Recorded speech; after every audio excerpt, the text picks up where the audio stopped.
Hello my friends, this is Sylvie Curry, Lady of Q, and I'm once again in my kitchen. Today I have a very interesting product that I would like to use and show you. It was introduced to me by a friend of ours, Shannon Nutt, and it's a Japanese product which is used to help make meats more moist and tender and tasty with that umami lace type flavor. Let me show you what I got going, okay? Let me show you what I'm going to be using. Shannon gave me a container with some koji. And let me describe to you what it is. And I'll read it directly from the label so that I don't mess it up. Koji is one of the key ingredients used in making miso. It is prepared from steamed rice inoculated with koji starter, consisting of spores of the mold Aspergillus oryzae. That's a good fungus. It's then inoculated for about 45 hours until each kernel corn is covered with a bloom of fragrant white mold. The function of the mold is to produce enzymes that will later break down the miso proteins, carbohydrates, and oils into more readily digestible nutrients. Using high-quality koji is a secret to making good miso. This product here is the dried rice that has been inoculated with the koji. However, I'm not going to be using this one today. I'm going to be using the product that was given to me, made from that rice, inoculated rice. And this is the koji, which is called, this one's called a Shio-Koji because it's been fermented with salt and water over the course of 7 to 14 days. And it produces a marinade like no other, that when you marinate all sorts of meats, steaks, chicken, whatever, it brings out that umami type flavor in it. And it comes like a salty, but not really that salty because it's not that much salt per gram of the rice. Anyway, let's get going on this, okay? I can break down to you a little bit of the steps that were used to make the fermented koji, or Shio-Koji. 8 ounces of the dried rice inoculated with the enzyme is added to 1 1/3 cup of warm water, and that's about 140 degrees Fahrenheit. And then about 4 tablespoons of salt are added to that combination. That is then mixed, then is put in a container which has a little, like a mason jar type container, a ball mason jar, and allowed to sit on the shelves for 7 to 14 days in order to let it ferment. And that's at room temperature. Now, obviously, during the summer months, it's going to be hotter at room temperature, so it may ferment quicker, so you're probably closer to the 7 days. However, during the winter months, like now, this is January, it may take anywhere from the 9 to 14 days to get the fermentation you want. I've read that it's useful that during the time that you're fermenting it, that you do daily, go through and mix it, and you may even want to go through and get a little taste of it just to get an idea of what the fermentation process is and how that affects the taste of the product. All in all, you're going to wind up with a marinade that's great for meats. Today I'm going to be trying this with chicken, and I may also try it with some steak. Let's go do this. I've got my chicken thighs washed and cleaned, and now I'm going to be putting them in a Ziploc bag with the koji marinade, Shio-Koji marinade, and we're going to let that marinade for approximately 2 hours or more. And so I'm doing these early morning here, so it'll be ready for dinner tonight. I'm going to start by adding them all to the bag.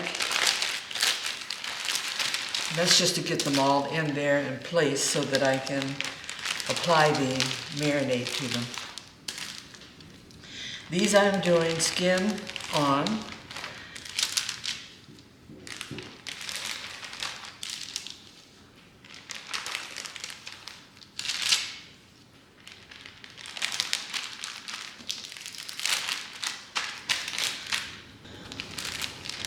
So I've got my Shio-Koji in another bowl because I do not want to cross-contaminate my jar. And I'm going to be adding that marinade over these chicken thighs.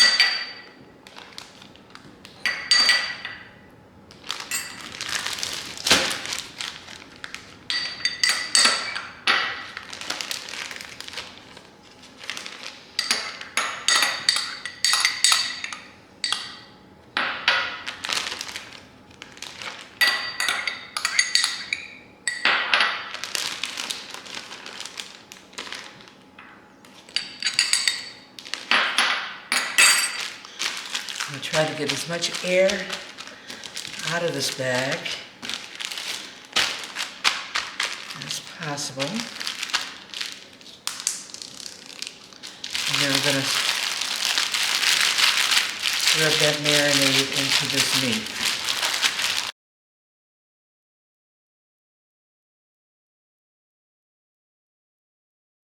Okay, to the refrigerator we go. I'll be back in a couple hours.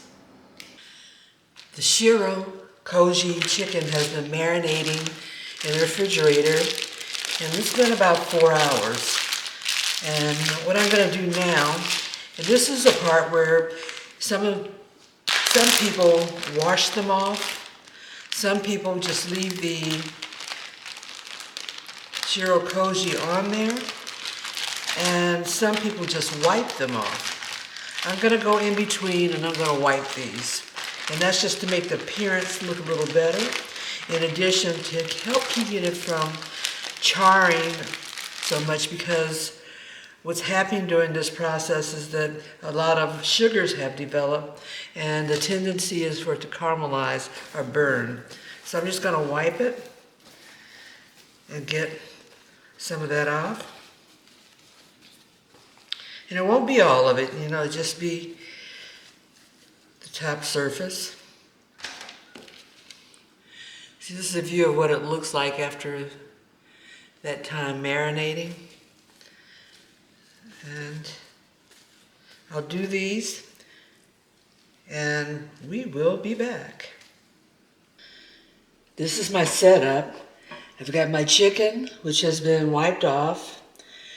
Got a skillet here, and I put the parchment paper in here primarily because I know there's going to be some burning, and I'm kind of lazy and I hate having to clean up that cast iron if it has a lot of burnt on particles from the chicken.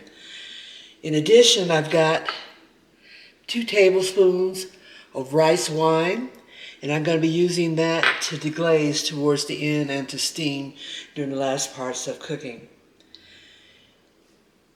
These sides are also then going to be put in the oven until they reach temperature of 155 to 165.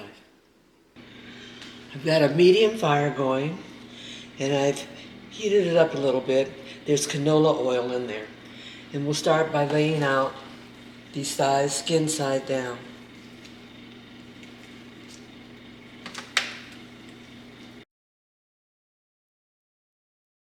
It looks like I'm not going to be able to get them all on it, so I'll have to do that last thigh later on.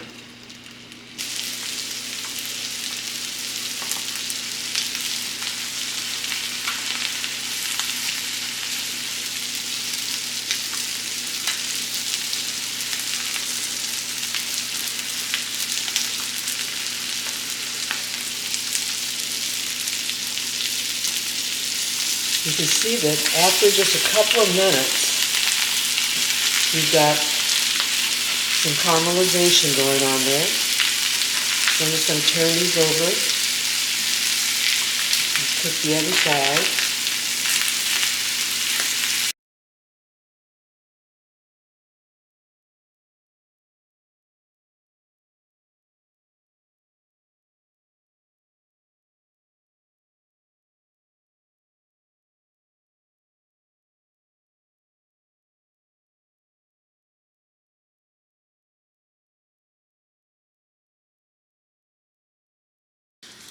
The chicken thighs are done,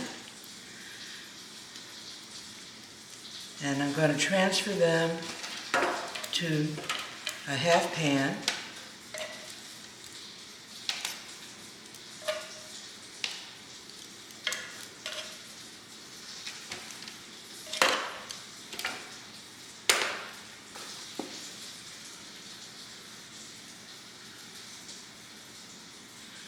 We're going to let them rest for a little bit before we cut into it. Our chicken has had a little bit of time to rest, about 5 minutes. And I'm going to take a piece out.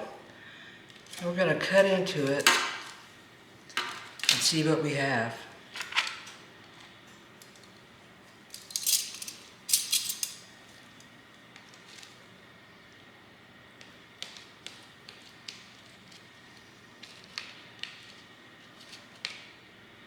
Wow, let me show you this. Juicy.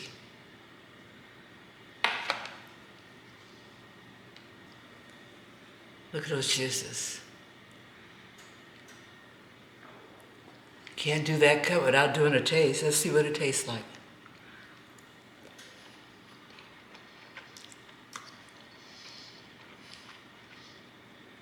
Very tender, very juicy.